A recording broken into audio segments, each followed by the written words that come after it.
Diceritakan dalam kitab Mukasyafatul Qulub karya Imam Al-Ghazali, pada suatu malam di bulan Ramadan, Nabi Muhammad SAW sedang berkumpul dengan para sahabat. Tiba-tiba seorang sahabat melihat Nabi Muhammad SAW tersenyum lalu bertanya, "Apa yang membuatmu tersenyum wahai Rasulullah?"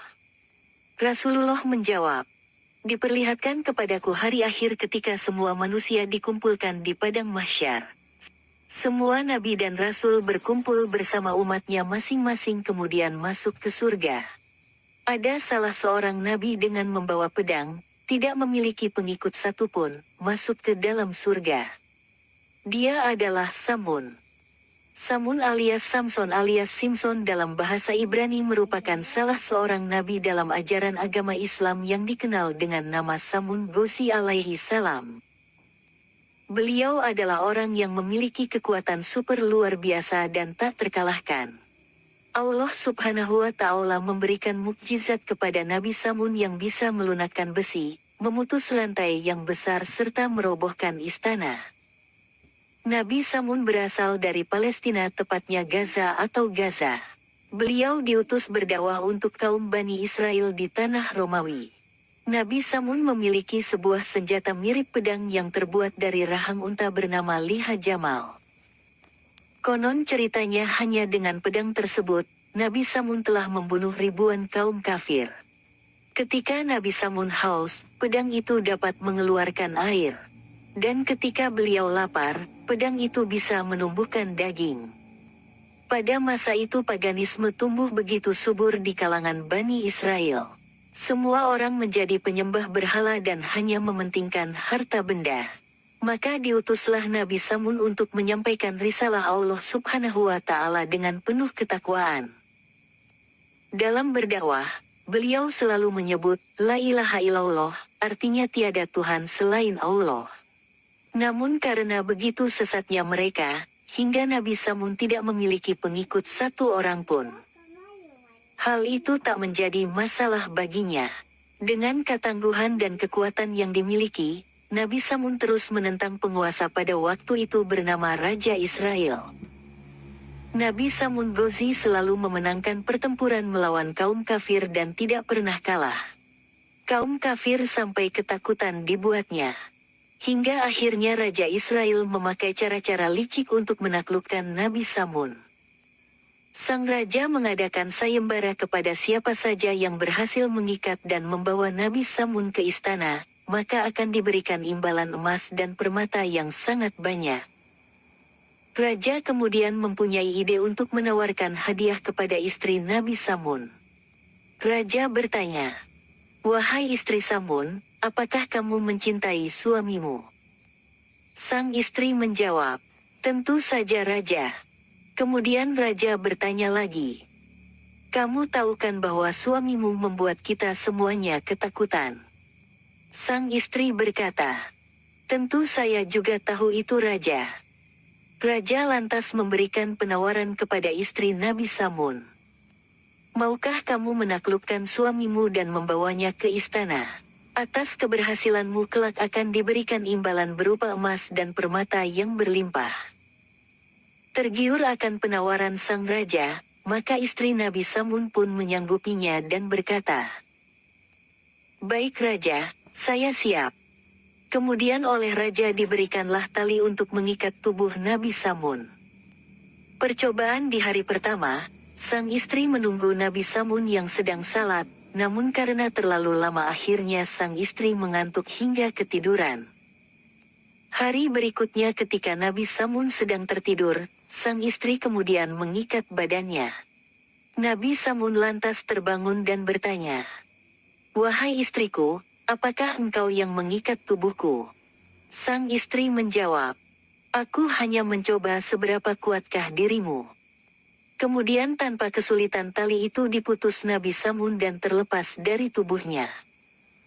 Percobaan ketiga pun menemui hal yang sama. Karena selalu tidak berhasil, akhirnya sang istri menggunakan strategi rayuan. Dia bertanya kepada Nabi Samun, "Wahai suamiku, apakah gerangan yang bisa mengalahkanmu?" Karena cinta dan sayangnya Nabi Samun kepada sang istri, beliau kemudian lantas menjawab, "Ikatlah tubuhku dengan rambut-rambutku, maka itulah yang sebenarnya membuatku lemah." Nabi Samun memiliki rambut yang sangat panjang hingga menyentuh tanah. Maka keesokan harinya sang istri pun mengikat tubuh Nabi Samun dengan potongan rambutnya sendiri. Setelah lemah tak berdaya, sang istri mengabarkan kepada Raja Israel, kemudian dibawalah tubuh Nabi Samun ke istana. Di sana beliau disiksa dan akan dibunuh secara perlahan. Kedua mata dibutakan, telinga, kaki dan tangannya pun dipotong.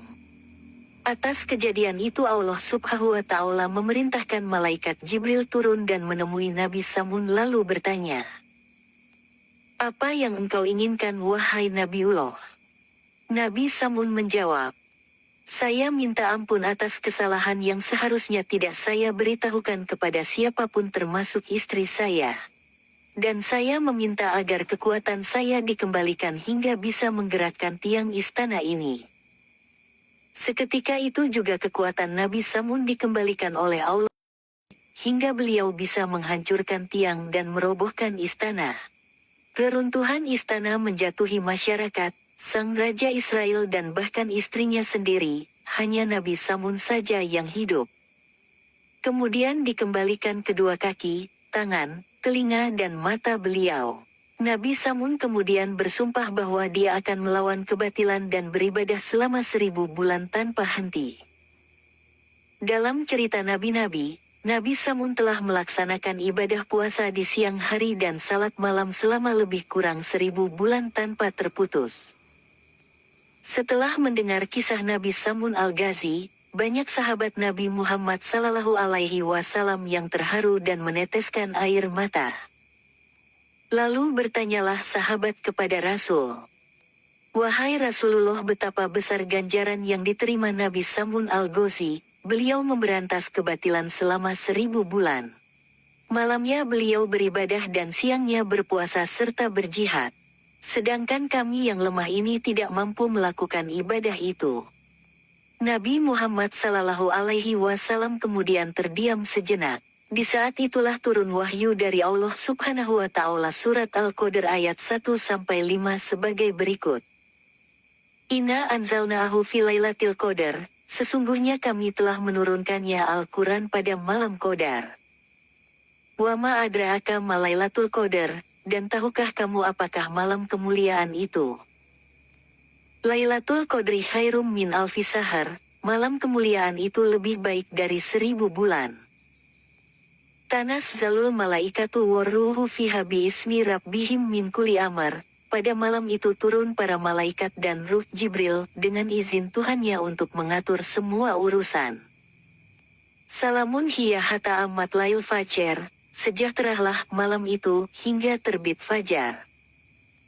Rasulullah kemudian bersabda, "Burulah malam Lailatul Qadar ini, kalian hanya mengamalkan 1 malam dan mendapatkan malam Lailatul Qadar itu, maka kamu akan mendapatkan lebih baik daripada beribadah 1000 bulan seperti Nabi Samun Al-Ghazi alaihi salam." Tidak ada yang tahu kapan malam Lailatul Qadar itu hadir. Malam di mana cahaya surga menerangi bumi. Malam di mana Tuhan menyeka air mata dan dosa-dosa manusia. Beberapa pendapat ulama menganjurkan kepada kita untuk memperbanyak ibadah di 10 hari terakhir bulan Ramadan untuk mendapatkan malam Lailatul Qadar. Maka tidak ada salahnya pada kesempatan kali ini, saya mengajak kepada kita semua untuk berbondong-bondong meningkatkan ibadah baik salat malam, membaca Al-Quran hingga iktikaf di masjid guna memohon ampunan dan keridaan Allah Subhanahu wa Ta'ala. Selain hikmah malam 1000 bulan, berikut beberapa pelajaran lainnya yang bisa kita ambil dari kisah Nabi Samun Al-Ghazi alaihi salam. Menjadi manusia yang tangguh. Keperkasaan Nabi Samun alaihi salam memang tidak dimiliki oleh manusia pada umumnya. Namun ketangguhan beliau bisa kita jadikan contoh dalam menjalani kehidupan ini. Sebagai khalifah, maka kita harus menjadi pribadi yang kuat dalam menghadapi berbagai ujian, tantangan dan cobaan. Allah Subhanahu wa Ta'ala tidak akan memberikan ujian melebihi kekuatan hambanya. Ketika kita